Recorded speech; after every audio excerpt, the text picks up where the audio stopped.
Slashaholics. It's me, Jenny, and I'm back. And I'm Hallie, and I have to say it's damn good to have you back in the studio. I missed you last video. I know. I missed you too.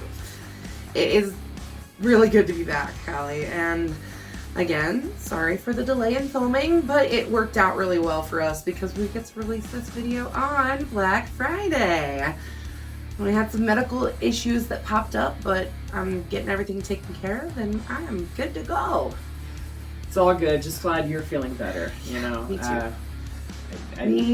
This is not right without you. No. That last video made me feel really sad, and I just wanted to jump through the screen and be right there with you. Yeah. So now drop those drumsticks and spit out that pumpkin pie as we dive into this genre-bending Thanksgiving feast that is Black Friday. Black Friday. From 2021, that is, because there's definitely others with the same name. So, what do we love? Toys!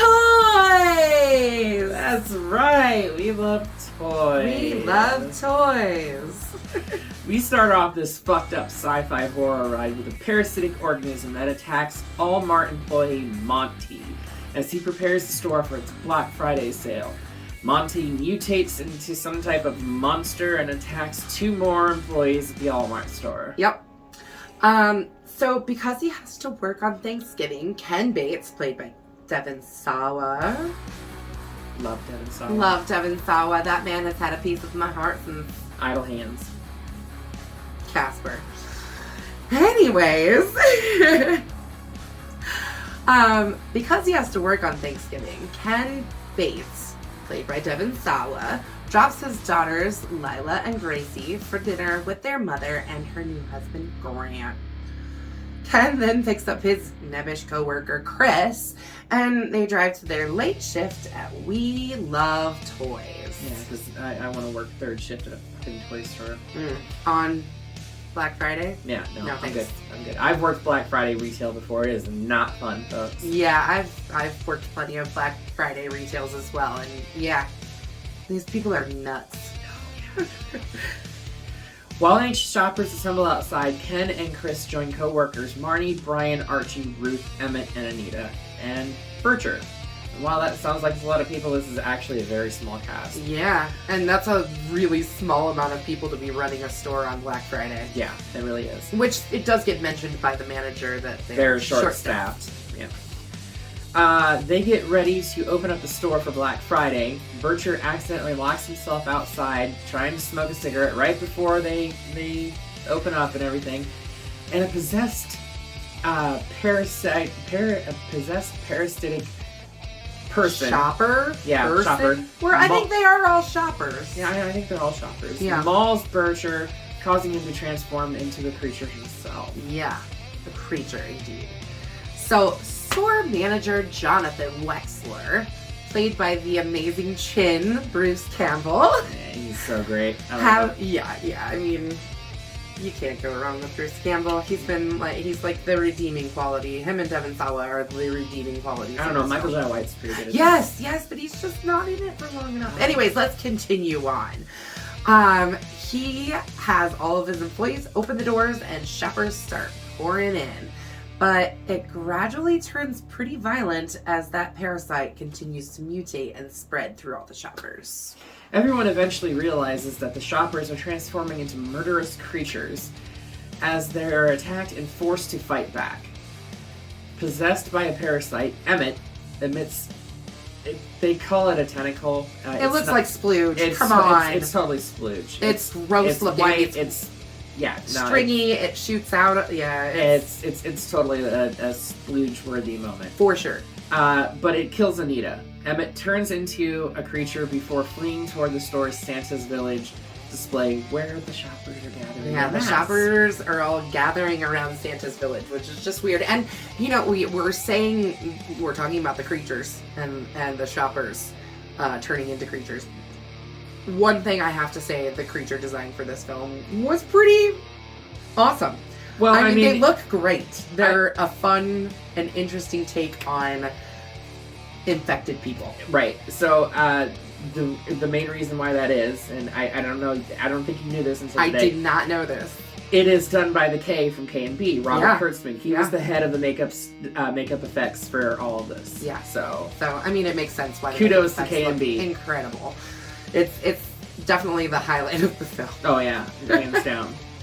So Ruth holds up in the office while Archie leads Chris and Brian through a mutant horde to close an exit door before more shoppers get in the back. So in the meantime, Jonathan and Ken are battling a creature in the bathroom, and Marty sneaks out into Santa's village and sees that the transformed shoppers are being assimilated into this growing nutsack blob.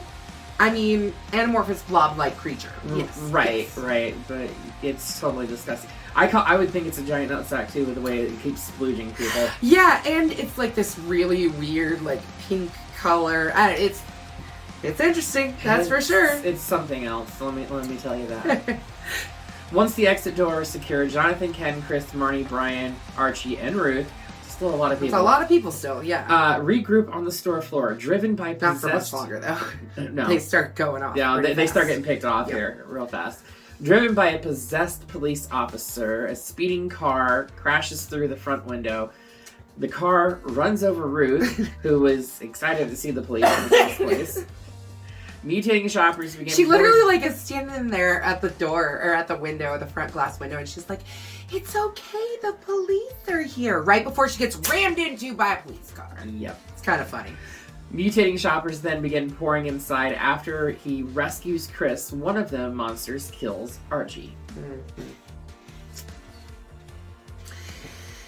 So, Ken, Marnie, Chris, sorry, we had to just have a moment of silence for Archie for a second there.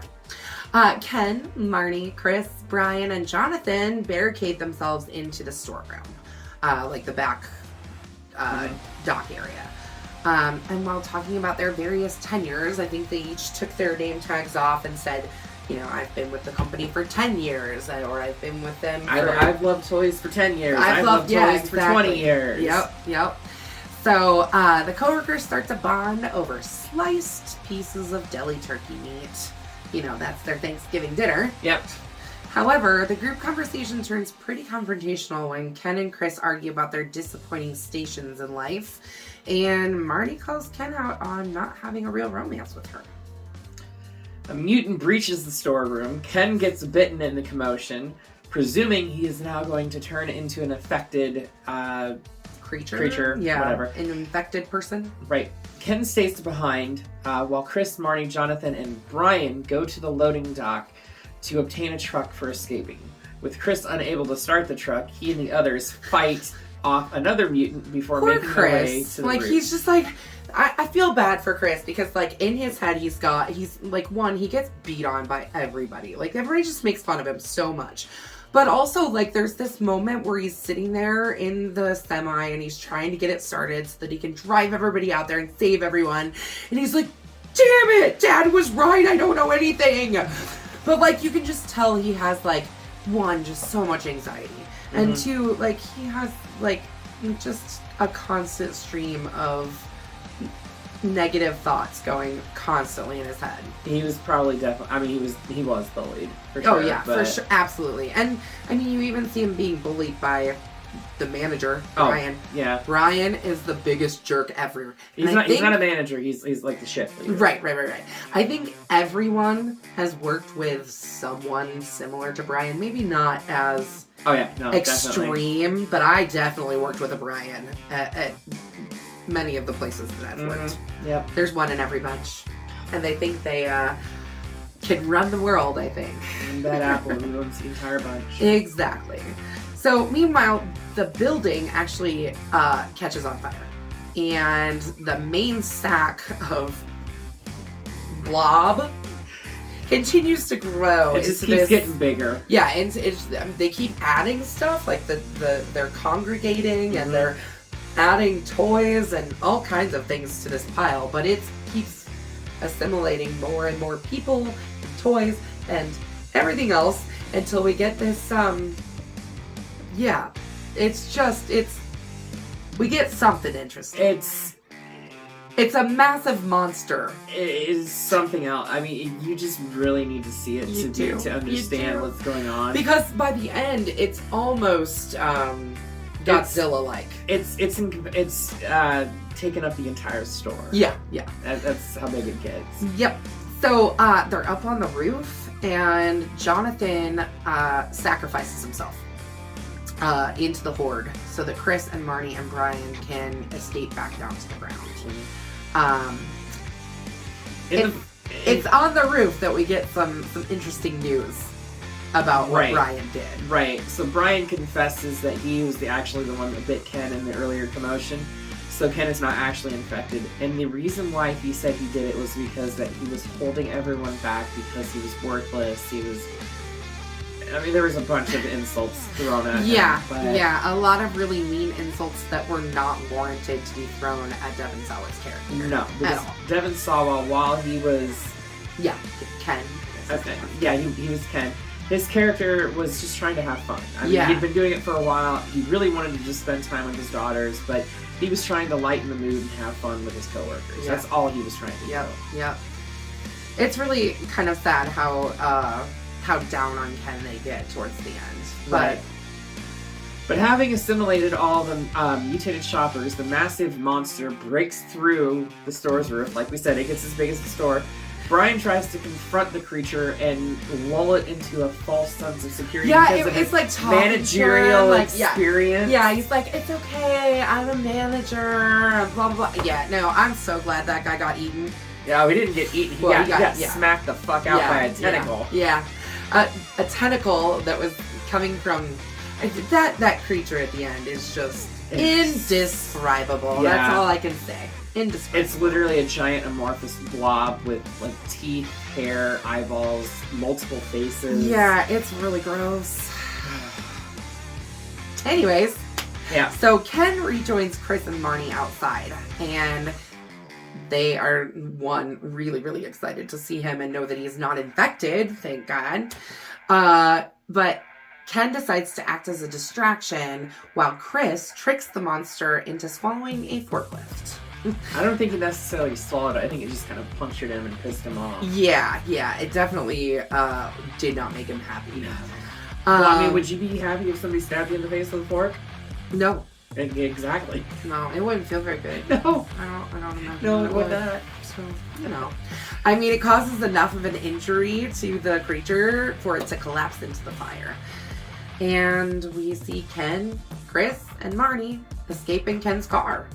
However, as they're driving away, we pan out and just see basically every store that was open for Black Friday has one of these giant amorphous blob-like creatures growing out of the top of the roof.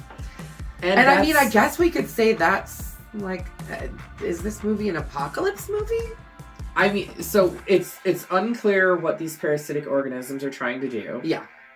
They literally crash to Earth in the opening scene through the roof of the Allmart, which is next to the We Love Toys yeah, store. They're right next to each other. But then Allmart is not actually open on Thanksgiving. No, they're setting up for Black Friday itself. Right. But then they're not open because Ken and Chris, when they first pull up to We Love Toys, they look over and they're like, oh, that's weird. They're not even open. Right, because they were all infected. Yeah, they were too busy being undead creatures. They're like zombies. Yeah. But the whole plot of this is really massively unclear as to what the fuck is actually going on.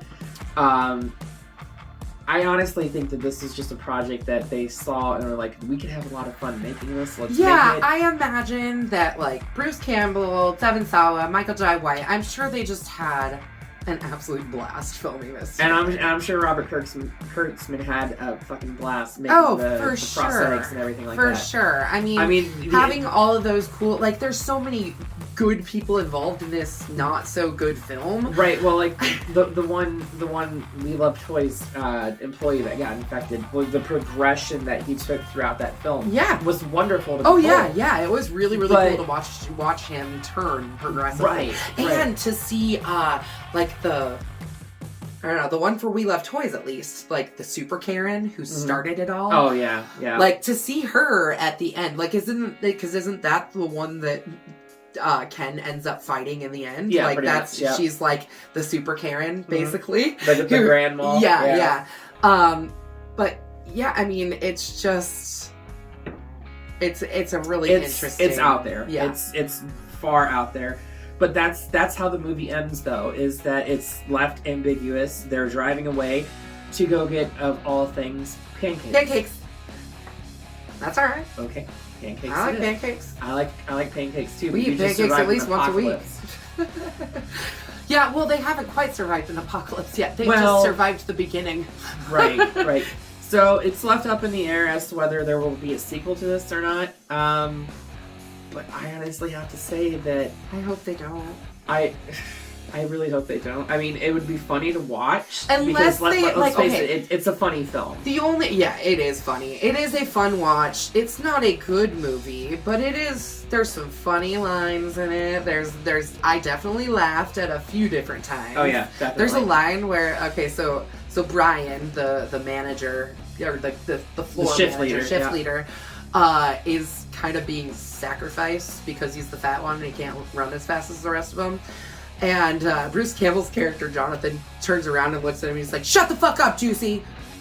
He starts calling him Juicy because he's like, He's chubby. He's chubby. And they want to... There's more flesh for them to eat. We would be screwed. Yeah, we would totally be screwed. So, what's your thoughts on this film? Schlocky as fuck. Yeah? Fun to watch. Not necessarily a good film. I would agree. I'm going to actually have to give this my first bloody machete down. I'm going to give it can we do like an angled almost down? I don't want to give it like a full bloody machete down because I feel like there's some really cool redeeming qualities to it. But yeah, ultimately it is a bloody machete down. It's not a good film. It's not a good film, but we do recommend that you do watch it for yourself because it's funny and it's a fun watch. Well, I'm drawn to the practical effects. Yeah, every single effect to this was practical, with the exception of the giant amorphous blob, which is clearly superimposed. Yeah, but most of it's all practical. The amount of practical effects that they used, and just like the creature design was really, really cool. Like you were saying about the one employee that like gets bitten, and we get to see him like slowly progress into what the actual creature, the final creature is. Right. Yeah, it's amazing. It's really, it's good work. If you want, good job, Kurtzman. Right. If you want a nostalgic trip down like 80s horror, this is definitely your jam. Yeah, for sure. It's nostalgic. It's fun, and I mean, like for anybody that's worked retail. You can relate. You can totally relate because sometimes those shoppers definitely are like zombies. Yeah. There's no ifs, ands, or buts about that. Yeah, no joke. But with that, we are done with Black Friday. And on to a very exciting new one. Oh yeah, we are doing another newer film from a director we've already covered with Trick or Treat, Michael Dougherty's Krampus. Krampus, for those of you who don't know, is the anti-Santa Claus. He will come, kidnap your children, and murder your entire family for lack of faith. Yeah? Oh, kind of like the Romans. You went there. No, I'm a pagan heathen. I can go there. Hey, that's okay. That's okay. This is a really fun watch, and it's actually like one really intriguing. It's got really great people in it. Toni Collette, Adam Scott. I mean, like just really, really good actors. I'm excited for y'all to watch it, and I'm excited to give you our review on it because. Right. It's a fun one. Instead of being 2 weeks on this one, we're going to try to get this out next week so we can stay on our schedule. So yeah, come back here next week and watch us review this. And we didn't get any comments on that last video. So that's what I was going to say. We have a video that is... Actually, maybe we should change the tag on it so people see it a little bit better. Yeah, I think we have a video that we want you to comment on.